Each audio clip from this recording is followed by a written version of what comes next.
Hi guys, happy Diwali. Hope you guys have enjoyed a great Diwali and we are celebrating Diwali here also and the firecrackers are bursting out outside. And today is 6th November 2018. This is Daily Current Affairs brought to you by Ekam IAS. And our topics are Nuclear Triad, Ozone 3, Bal Ganga Mela, Ozone Layer and Montreal Protocol. And on my program we have the Schengen Zone and PQRS, that is Previous Question Revision Series. And our very first topic is Nuclear Triad. India declared that its Nuclear Triad after the induction of INS Arahand.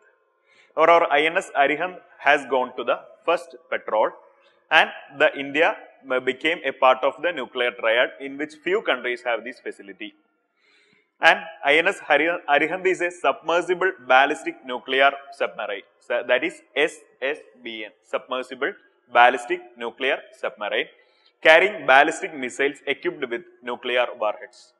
And we know that our policy of no first use. So, we do not use nuclear warheads against any nation.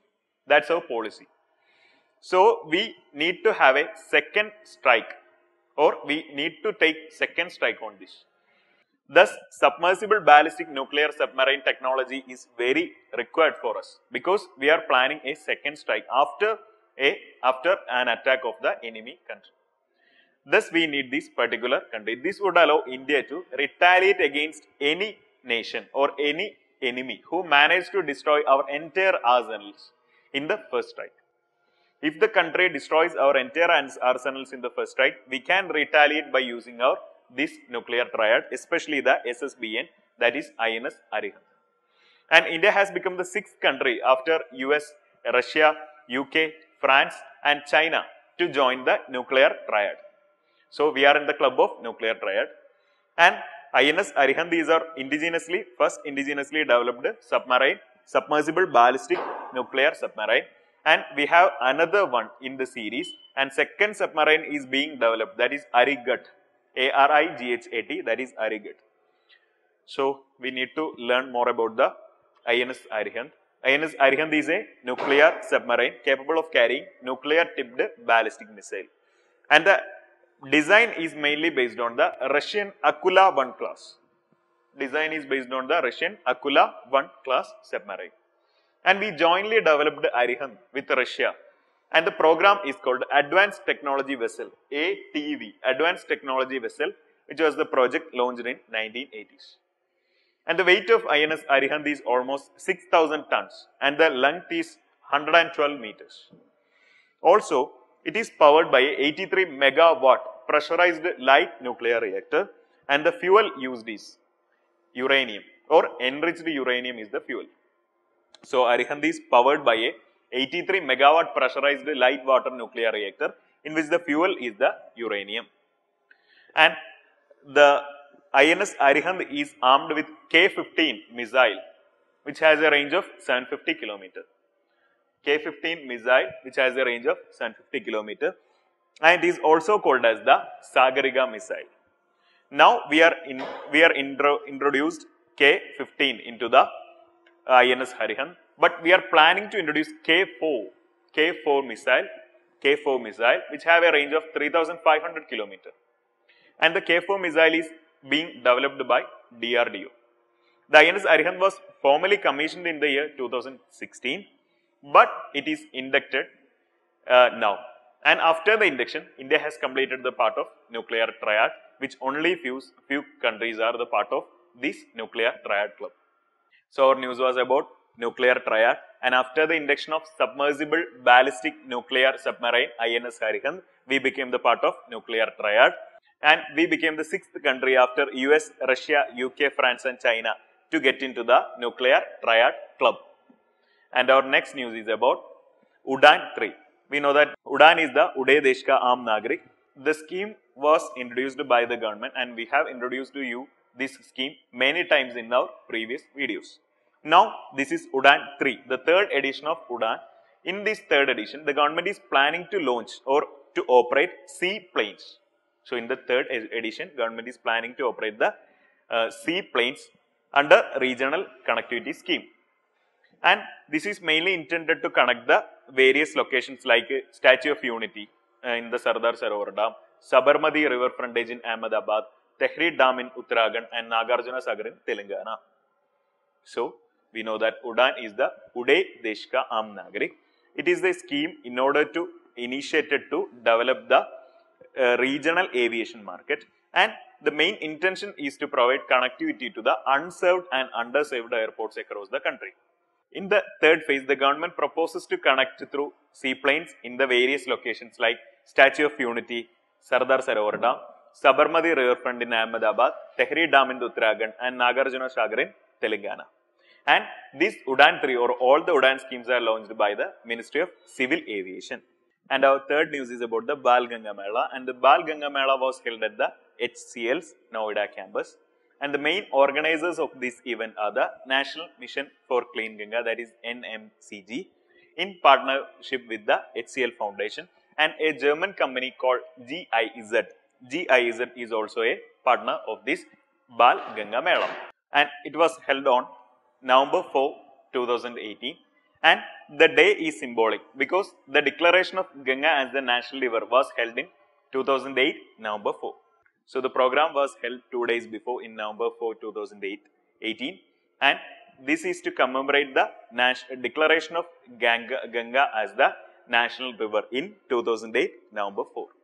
And the main intention of this program is raising awareness about the rejuvenating Ganga and teaching children to become more environmentally aware and responsible citizens. So, Bal Ganga Mela is organized by the National Mission for Clean Ganga in partnership with HCL Foundation and a German company GIZ. And the main intention of this program to raise awareness about the rejuvenation of Ganga and children to become environmentally and responsible citizens. And our next news is about ozone layer and Montreal Protocol. The 4-yearly review of the Montreal Protocol found that the ozone layer is recovering. It's a very positive news because the ozone layer is recovering, and the ozone layer is recovering 1 to 3% per decade. Okay, the 4-yearly review of Montreal Protocol found that the ozone layer is recovering at a rate of 1 to 3% per decade. In the case of northern hemisphere and mid latitudes, the ozone layer will be completely healed or is fully healed by 2030. In the case of northern hemisphere and mid latitudes, the ozone is expected to heal completely by 2030. Whereas in the case of southern hemisphere and polar regions, it is expected to recover by 2060, that is 2060. So, in northern hemisphere and mid latitudes, the ozone will be completely healed by 2030, and in the southern hemisphere and polar regions, it would be completely recovered by 2060. So, we need to focus the term Montreal Protocol, and the Montreal Protocol or this particular protocol is designed to reduce the production and consumption of the ozone depleting substance. And it was agreed on 16th September 1987, but it came into force or entered into force in the January 1989. And the main purpose of this Montreal Protocol is to phase out the production and use of the various ozone depleting substances. The intention of this protocol or the program is to phase out the production and use of the ozone depleting substance. So, we know the various ozone depleting substances such as chlorofluorocarbons, halons, carbon tetrachloride, that is CCl4, and methyl chloroform. All these substances would be phased out. Okay.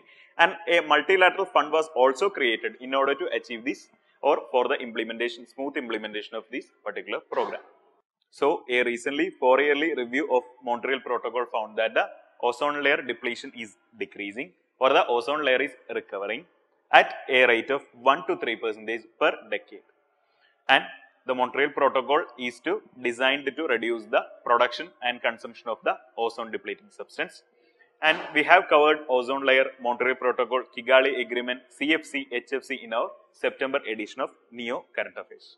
So, you will get a detailed explanation of all these portions from the NEO Current Affairs material or monthly module of the September edition. And our next session is the MAPEDU program, and in MAPEDU program we have the Schengen Zone, and these countries are part of the Schengen Zone. You need to focus on these countries because a question was asked in the previous prelims about the GCC, which among the following nations are part of the GCC countries. And the Iran was not in that particular GCC, and the right answer was Iran. So these kind of groupings of various countries are previously asked in UPSC questions. Thus, it is a possible question for 2019 prelims. So you need to focus on the various groupings of countries, and today we are dealing with Schengen Zone. These are the countries present in the Schengen Zone. You can read it: Spain, France, Germany, Belgium, Norway, Finland, Czech Republic, and Croatia, Slovenia, Italy. Various countries are there. You need to focus on these countries. And the Schengen Agreement or Schengen Zone. And the Schengen Zone is formed by the Schengen Agreement. And the main intention of the Schengen Agreement is the abolishment of boundary or borders within the signatory countries. And the agreement came into force in the June 1985 in the Schengen, that is in the Luxembourg. But it became effective in the year 1995. The initial member states in Schengen were Belgium, Netherlands, France, Germany, and Luxembourg. But now the membership has increased to 26, in which 22 are from the European Union, and the rest 4 nations are Iceland, Liechtenstein, Norway, and Switzerland. Those 4 nations are not part of the European Union. So this is the Schengen Zone. You need to focus on the countries part of the Schengen Zone. You need to have an idea about the nations which are part of the Schengen Zone. And if possible, you can make some quotes regarding the nations which are part of the Schengen Zone and comment it in our comment box. And our final session is the PQRS, that is Previous Question Revision Series. And the question is from 2012 prelims and from the portion Environment. Which one of the following group of animals belongs to the endangered category? This is the question. And the options are A, Great Indian Bustard, Musk Deer, Red Panda, and Asiatic Wild Ass. That is option A. And option B, Kashmiri Stag, Blue Bull, Chital, and Great Indian Bustard. Option B. And the third option is Snow Leopard, Swamp Deer, Rhesus Monkey, and Saras. Option C. And the fourth option is Lion-tailed Macaque, Blue Bull, Chital, and Hanuman Langur. That's the option D. But the correct answer for this particular question is now not A, because now the Great Indian Bustard is in the critically endangered category. Rest all 3 are in the endangered. Musk Deer, Red Panda, and Asiatic Wild Ass. These 3 are in the endangered category. But now the Great Indian Bustard is in the critically endangered category. Anyhow, the answer for that particular question in the 2012 prelims is A. But the status of the Great Indian Bustard was changed from endangered to critically endangered. So you need to focus on the conservation status of these organisms. Kashmiri Stag is in the category of critically endangered, also Great Indian Bustard. And the Blue Bull and Chital are in the least concerned category. But Swamp Deer is endangered, Rhesus Monkey is in the least concerned category. Saras is a kind of crane, it is in the vulnerable category. Lion-tailed Macaque is in the vulnerable category. Hanuman Langur is in the least concern. So you need to update the correct conservation status of some particular species or organisms. So these kind of questions can be asked in the prelims. And that's all for today. Thank you so much. Keep watching, share, like, and comment on our videos. For the detailed descriptions and explanations, you can refer to the PDF which is available in the description section. Thank you so much. Once again, happy Diwali. Good night.